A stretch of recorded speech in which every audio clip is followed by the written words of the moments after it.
Deputy chairman కు గౌరవం ఇవ్వరా? మంత్రులపై బొత్స సత్యనారాయణ ఫైర్. ఆంధ్రప్రదేశ్ శాసన మండలిలో సభా సాంప్రదాయాలపై అధికార విపక్షాల మధ్య మాటల యుద్ధం నెలకొంది. డిప్యూటీ చైర్మన్ ను చైర్ పై కూర్చోబెట్టేందుకు అధికార పార్టీ సభ్యులు రాకపోవడం దురదృష్టకరమని మండలి విపక్ష నేత బొత్స సత్యనారాయణ తీవ్ర వ్యాఖ్యలు చేశారు. మంత్రులు రూల్స్ గురించి మాట్లాడుతున్నారని, మరి డిప్యూటీ చైర్మన్ కి గౌరవం ఇవ్వాల్సిన బాధ్యత లేదా అని ప్రశ్నించారు. రాష్ట్ర చరిత్రలో ఎప్పుడూ ఇలా జరగలేదు, ఉమ్మడి రాష్ట్రంలో కూడా ఇలాంటి పరిస్థితి చూడలేదు అంటూ బొత్స వ్యాఖ్యానించారు. ఇది అధికార పార్టీ తీరు, సభా సాంప్రదాయాల పట్ల వారి వైఖరిని మరోసారి రుజువు చేస్తోందని విమర్శించారు.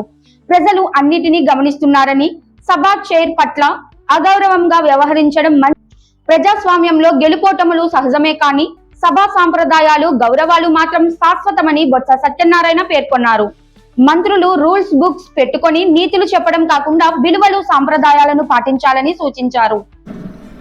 నాట్ ఓన్లీ ఈ సెషన్, ఈ దేశంలో ప్రజాస్వామ్యంలో చట్టసభలు ఏర్పాటైన తర్వాత, ఈ రాష్ట్రంలో ఈ చట్టసభలు ఏర్పాటైన తర్వాత, ఉమ్మడి రాష్ట్రంలో కానీ ఈ రాష్ట్రంలో కానీ అంతకు మద్రాసు రాష్ట్రంలో ఎప్పుడు కూడా ఇలాంటి పరిణామం జరగలేదు. దీనికి ముందే 5 నిమిషాల ముందే మంత్రి గారు మోహన్ గారు వచ్చి వారి రూల్స్ గురించి, రెగ్యులేషన్ గురించి వాళ్ళు వచ్చి చట్టాలు పట్టుకొని బుక్లు పట్టుకొని వాళ్ళు చెప్పారు. అధ్యక్ష దీంట్లో ఉందే చట్టం చెప్పిన దానికి ఉందని. ఏంటి అధ్యక్ష వాళ్ళు తాడు చేసింది? వాళ్ళు బయటికి వెళ్ళి ఏంటి అధ్యక్ష అది అంటే, సభ మీద కానీ సభ తాలూకా కార్యక్రమాలు కానీ దీని మీద కానీ వాళ్ళకి ఎంత కమిట్మెంట్ ఉందో, ఎంత గౌరవం ఉందో ఆ తాలూకు చరిత్ర తెలుస్తుంది అధ్యక్ష. రాష్ట్ర ప్రజలందరూ చూస్తున్నారు. ఇక్కడున్న మనం 100 మందే మనం చూడలేదు అధ్యక్ష. 5 కోట్ల మందికి ఏం మెసేజ్ ఇస్తారు అధ్యక్ష ఈ ప్రభుత్వం? ఈ గౌరవాల పట్ల, సాంప్రదాయాల పట్ల, దీని పట్ల ఏమి ఇస్తారు అధ్యక్ష?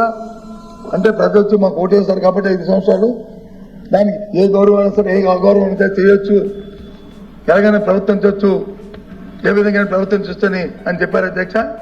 ఇదా సభా సాంప్రదాయం? దీని గురించి ఆ నాయకులు వచ్చి మాట్లాడతారు, మాకు ఎదురు చేస్తున్నారు. దీని ద్వారా ఈ సభ ద్వారా ఇందాక చాలా సూచనలు అధ్యక్ష. ఇలాంటి పరిణామాలు ఎక్కడా కూడా జరగకూడదని కోరుకుంటాను అధ్యక్ష.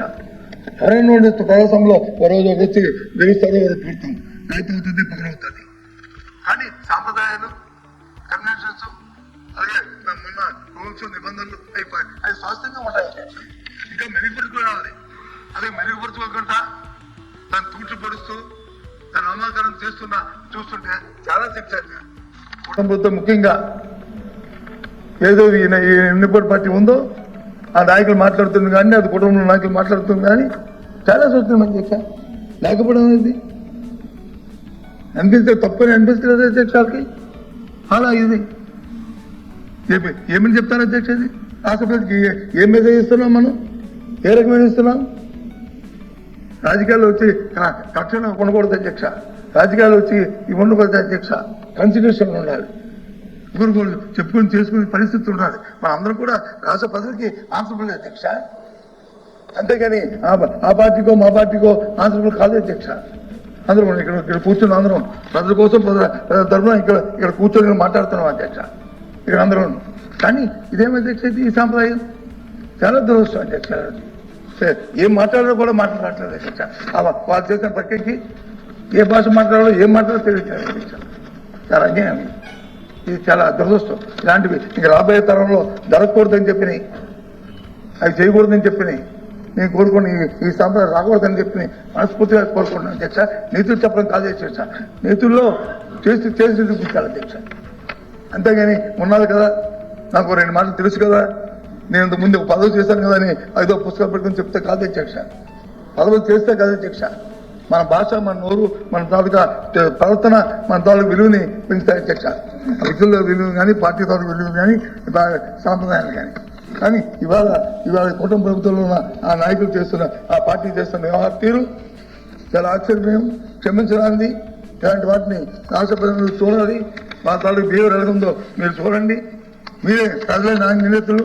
ఈ కార్యక్రమాన్ని ఎలాంటి అప్రసాపంగా ఇలాంటి నడవడం మంచిదా కాదనేది ప్రజలు నిర్ణయించాలని రాబోయే కాలంలో వారిని ఈ సభ ద్వారా కోరుకుంటూ ఇవాళ మరి మీరు ఉత్సవ పద్ధతికి ఎన్నికైనందుకు మళ్ళీ మీరు మీ సాంప్రదాయాల పట్ల మీరు చేసిన రాబోయే కాలంలో పూర్తిగా మేము సహకరిస్తాం.